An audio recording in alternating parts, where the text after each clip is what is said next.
Welcome friends, self अध्ययन पर income tax tutorial में आज की क्लास में हम स्मॉल बिजनेस के बारे में डिस्कस करने वाले हैं। स्मॉल बिजनेस जैसे हमने कोई अपना छोटा मोटा एक बिज़नेस खोला है या प्रोप्राइटरशिप है हमारी छोटी सी, तो उस केस में हमें एक तो ITR 4 को फाइल करना होगा, साथ ही साथ हमें अलग से पैन नंबर की रजिस्ट्रेशन नहीं करानी होगी प्रोप्राइटरशिप के लिए।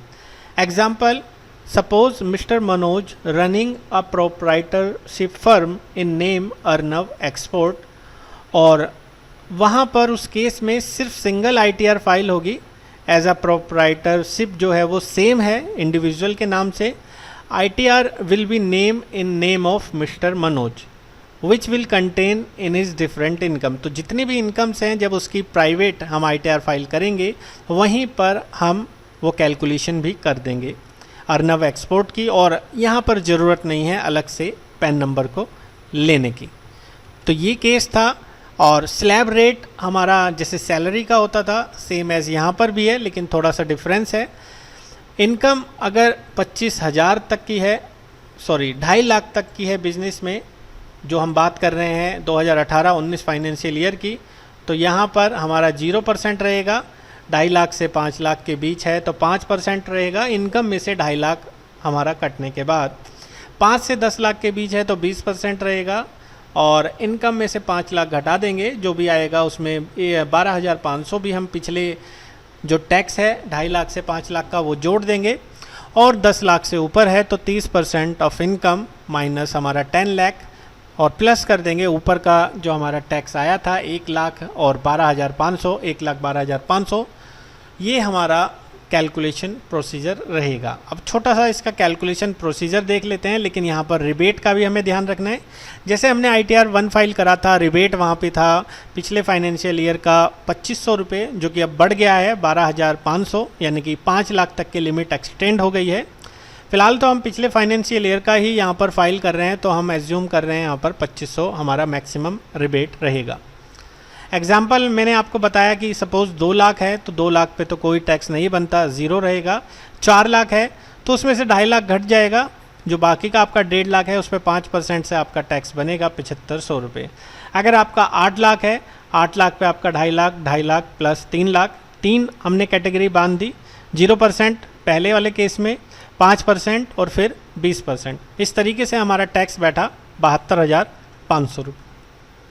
सेम एज प्रोसीजर आप देख सकते हैं 9,50,000 का या 11 लाख का हमने कैसे कैलकुलेशन की है। तो ये सारी कैलकुलेशन हम पीछे भी सीख चुके थे जब हमने ITR 1 फाइल करना सीखा था। अब हम बिजनेस इनकम के बारे में जान रहे हैं। एक एग्जांपल देखते हैं। कैलकुलेट करना है हमें टैक्स 3,40,000 पे, और हमें दोनों ही फाइनेंशियल ईयर के अकॉर्डिंग करना है। 18-19 का भी मान के चलना है और 19-20 का भी। एक तरफ आप देखें लेफ्ट हैंड साइड पे इनकम है 3,40,000 की, टैक्स बना उस पर 4,500 रुपये, रिबेट कटा 2,500, नेट टैक्स बैठा हमारा 2,000 का क्योंकि टैक्स माइनस रिबेट, और उस पर हमारा 3% से हमारा कैलकुलेशन हुआ सेस 60 रुपये, टैक्स प्लस सेस हमारा आ चुका है 2,060 रुपये का। अब जो नया फाइनेंशियल ईयर है 2019-20 का, उसमें हमारा थोड़ा सा चेंजेस हुआ है। रिबेट हो जाएगा पूरा के पूरा 12,500 तक का हमारा मैक्सिमम रिबेट है। अगर इनकम 5 लाख तक का फॉल होता है, वो 18-19 का केस था उसमें 3,50,000 है, 19-20 का केस है उसमें 5 लाख तक की इनकम है। मैक्सिमम जो रिबेट है वो 12,500 का है। ये सभी चीज़ें हम पीछे भी डिस्कस कर चुके हैं, इसलिए मैं आपको थोड़ा फास्ट फॉरवर्ड में इस चीज़ों को एक्सप्लेन कर रहा हूँ कि आपको थोड़ा सा बोर ना लगे। तो सीधे सीधे हमारा जब टैक्स ज़ीरो रहा है तो हमारा कोई यहाँ पर टैक्स नहीं बनता, हमें कोई टैक्स पे नहीं करना। आपने पीछे देखा था कि स्टैंडर्ड डिडक्शन भी हम लेते थे 40,000 का, जो कि अब 50,000 हो चुका है, लेकिन वो सिर्फ सैलरी के केस में। अगर आपका बिजनेस है तो वहाँ पर आप कोई डिडक्शन नहीं ले सकते, यानी कि यहाँ पर कोई स्टैंडर्ड डिडक्शन नहीं होती। एक एग्जांपल और देखते हैं। Suppose there are 2 person X and Y, दोनों की मंथली इनकम है 35,000 रुपये 18-19 फाइनेंशियल ईयर के तहत। तो X जो है वो जॉब करता है, यानी कि सैलरी है, और Y जो है उसका अपना बिजनेस है। दोनों ही कमाते हैं 35,000 रुपये पर मंथ। कैलकुलेट करना है हमें टैक्स दोनों केसों में। आप देखेंगे X के केस में और Y के केस में एनुअल इनकम है 4,20,000 की, क्योंकि डिडक्शन बिजनेस में नहीं मिलता, अभी ऊपर बात करी थी। तो ज़ीरो यहाँ पर डिडक्शन है वाई के केस में, एक्स के केस में 40,000। नेट एनुअल इनकम है 3,80,000 एक्स की और वाई की है 4,20,000 रुपये। टैक्स कैलकुलेशन कर लेंगे, एक्स पे निकलेगा 6500, वाई पे 8500, और फिर यहाँ पर सेस की कैलकुलेशन हमने कर ली है जो आप देख सकते हैं। तो ये थोड़ा सा प्रोसीजर था हमारा, कैसे कैलकुलेशन करेंगे आप अब समझ चुके हैं अच्छे से। अब हम देखते हैं स्मॉल प्रोप्राइटरशिप के बारे में कि वो अपनी जो इनकम है वो कैसे कैलकुलेट करता है। सपोज़ बिजनेस है और वो कमा रहा है 20 लाख रुपए साल का। अब 20 लाख रुपए साल का कमा रहा है तो उसकी जो टोटल उसकी जो टर्नओवर है उस पे हम कैसे कैलकुलेट करेंगे उसकी इनकम को। तो जो मिनिमम है 8%, 6% का केस है। ये जो स्कीम है ये 44AD जो स्कीम है उसके तहत आप अपना इनकम कैलकुलेट कर सकते हैं, प्रिज्यूम्टिव इनकम स्कीम के तहत। तो एज़ पर 44AD अगर आपका स्मॉल बिजनेस है या पार्टनरशिप बिजनेस है तो आपको अपने अकाउंट्स की बुक को मेंटेन करना ज़रूरी नहीं है, साथ ही साथ उसका अकाउंट्स ऑडिट कराना भी ज़रूरी नहीं है CA में। अगर आप 8% और 6% की स्कीम रखते हैं, they can straight away show 8% जो है कैश टर्नओवर पे प्रॉफिट आपको दिखाना होगा, और आपका जो 6% है वो होगा जो आपके बैंक में पैसा जा रहा है। यानी कि कैश के टर्नओवर पर आपको 8% और बैंक के अमाउंट में, बैंक में जो आपको मिल रहा है जैसे चेक के रूप में मिल रहा है या अमाउंट ट्रांसफ़र हो रहा है NEFT वगैरह से, तो आपके बैंक में जितना पैसा है उस पर 6% से आप प्रॉफिट दे सकते हैं मिनिमम। मैक्सिमम आप जितना मर्जी दिखाएं, लेकिन मिनिमम आपको इतना दिखाना ही होगा। अगर आप इससे कम दिखाते हैं तो फिर आपको अपने अकाउंट्स बुक प्रॉपर मेंटेन करने होंगे और उसका ऑडिट भी कराना होगा CA से। तो ये चीज़ें आपको बतानी हैं, ये सारी चीज़ें आपको बतानी थी जो मैंने एक्सप्लेन की है। आगे practically, what if assessee show less than 8%, 6% profit. तो अभी मैंने ऊपर बात करी कि वही आप अपना जो प्रॉफिट है 8%, 6% से दिखा सकते हैं। अगर आप उससे कम दिखाना चाहते हैं तो फिर आप 44AD में नहीं फॉल करेंगे, आपको अपना प्रॉपर अकाउंट बनाना पड़ेगा, ऑडिट कराना पड़ेगा और टैक्स भी उस पर जो बनता है वो भरना पड़ेगा। जो this scheme is applicable for small business जिसका टर्नओवर 2 करोड़ तक है, वही 44AD में क्लेम कर सकता है। 2 करोड़ से ज़्यादा का टर्नओवर है तो फिर वो ये स्कीम उस पर वर्क नहीं करेगी। वो क्या स्कीम होगी और वो भी आगे हम पढ़ेंगे, फ़िलहाल तो हम इस स्कीम के बारे में बात कर रहे हैं। 44AD स्कीम को एक बार फिर से रिवाइज कर लेते हैं। 8% टर्नओवर अगर प्रॉफिट है कैश के रूप में टर्नओवर आपका है, और 6% अगर प्रॉफिट है आपका बैंक अकाउंट में या other. No need to book accounts, no need to audit. अगर टर्नओवर 2 करोड़ से ज़्यादा का है तो आपको प्रॉपर अकाउंट्स बुक बनाना पड़ेगा और अपना ऑडिट भी कंपलसरी कराना होगा। एक एग्जांपल देखते हैं। Suppose a person has turnover 20 lakhs, उसमें 15 लाख कैश में है और 5 लाख बैंक में है, तो उसकी इनकम हमें कैलकुलेट करनी है, बिजनेस इनकम कैलकुलेट करनी है, और उसका टैक्स क्या बैठेगा और वो भी हमें कैलकुलेट करना है। तो आप देखेंगे 15 लाख कैश है, 5 लाख बैंक है, तो 8% से हमें कैलकुलेट करना है परसेंटेज कैश टर्नओवर पे, हमारा बैठता है 1,20,000 रुपये, और 6% से बैंक टर्नओवर पे वो है हमारा 30,000 का। टोटल हम कैलकुलेट करें तो 1,50,000 रुपये हमारा आता है। ये हमारा PGBP इनकम है। टर्नओवर कितना है आप कैलकुलेट करने के लिए यहाँ लिख सकते हैं, और 20 लाख पे आपका जो प्रॉफिट बना है वो है आपका 1,50,000 रुपये। अब क्योंकि इनकम 2.5 लाख से कम है तो यहाँ पर कोई टैक्स नहीं लगेगा, आपका सारी चीज़ें ज़ीरो आ जाएंगी।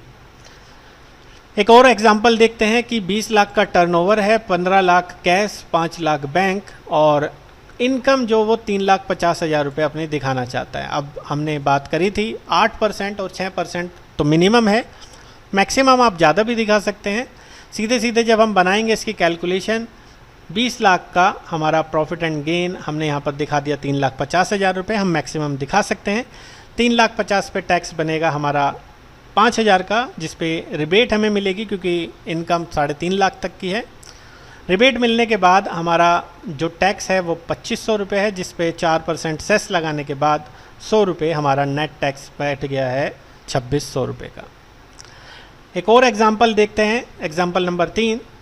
20 लाख की इनकम है, 15 लाख कैश है, 5 लाख बैंक में है और पर्सन जो है वो एक्चुअली में प्रॉफिट सिर्फ 50,000 दिखाना चाहता है। अब बात करें हम ऊपर की तो वो मैक्सिमम दिखा रहा था 3.5 लाख। हमने नॉर्मली अगर कैलकुलेट करें 8% और 6% से भी तो बैठता है 1,50,000 रुपये। तो क्या वो प्रॉफिट रिटर्न भरते हुए अपना शो करा सकता है? तो बिल्कुल करा सकता है, लेकिन केस फिर 44 AD का एप्लीकेबल नहीं होगा। उसे प्रॉपर अकाउंट्स अपने बनाने होंगे और अपने अकाउंट्स का ऑडिट भी CA से कराना होगा। अगर वो यहाँ पर अपना प्रॉफिट 8% 6% से नहीं शो कराना चाहता तो 50,000 रुपये का अगर दिखाना चाहता है तो प्रॉपर उसे बताना पड़ेगा कि भाई उसके क्या क्या एक्सपेंसेस हुए हैं और क्यों उसका प्रॉफिट इतना आया है। इसी के बेस पर एक क्वेश्चन हम देखते हैं। हमें यहाँ पर PGBP इनकम प्रोप्राइटरशिप की कैलकुलेट करनी है as per 44 AD section. 4 cases के बारे में हम डिस्कस करेंगे। पहला केस आप देखें, सेल करा है और जो सेल है वो 80% एज अ कैश हम एज्यूम कर रहे हैं और 20% हम एज्यूम कर रहे हैं कि बैंक में पैसा आ रहा है। एक्सपेंसेस भी यहाँ पर मेंशन है और साथ ही साथ प्रॉफिट या लॉस भी यहाँ पर आप देख सकते हैं। तो ये 4 डिफरेंट केस हैं। इसको हमें यहाँ पर देखना है किस केस में क्या हमारा कैलकुलेशन आएगा। तो पहला जो केस है 10 लाख का टर्नओवर है। हम यहाँ पर देखें कैश 8 लाख और बैंक 2 लाख, क्योंकि कैश 80% से हमने रिसीव करा है और बैंक में 20% से।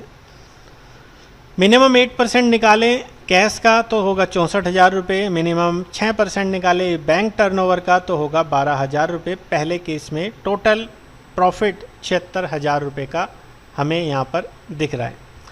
दूसरा केस 50 लाख का, उसमें हम देखें तो सेम प्रॉफिट हमने कैलकुलेट कर लिया है 3,80,000 का। सेम तीसरा केस में देखें 80 लाख पर और सेम यहाँ पर देखें 2.5 करोड़ पर। तो यहाँ पर 2.5 करोड़ है, इसका मतलब हमारी 2 करोड़ से ज़्यादा है, तो ये रूल तो एप्लीकेबल होगा ही नहीं। आप देखें केस 4 नॉट एप्लीकेबल, क्योंकि 2 करोड़ तक का ही यहाँ पर हम ले सकते हैं।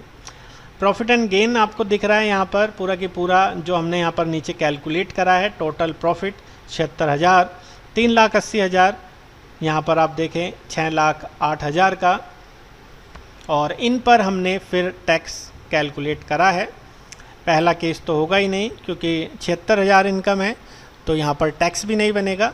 दूसरा केस यहाँ पर हमारा इनकम है 3,80,000, तो कोई रिबेट भी नहीं मिलेगी, क्योंकि 2018-19 फाइनेंशियल ईयर अगर हम देखें तो मैक्सिमम जो रिबेट है 2,500 की वो तभी मिलती है जब आपकी इनकम 3.5 लाख तक की होती है।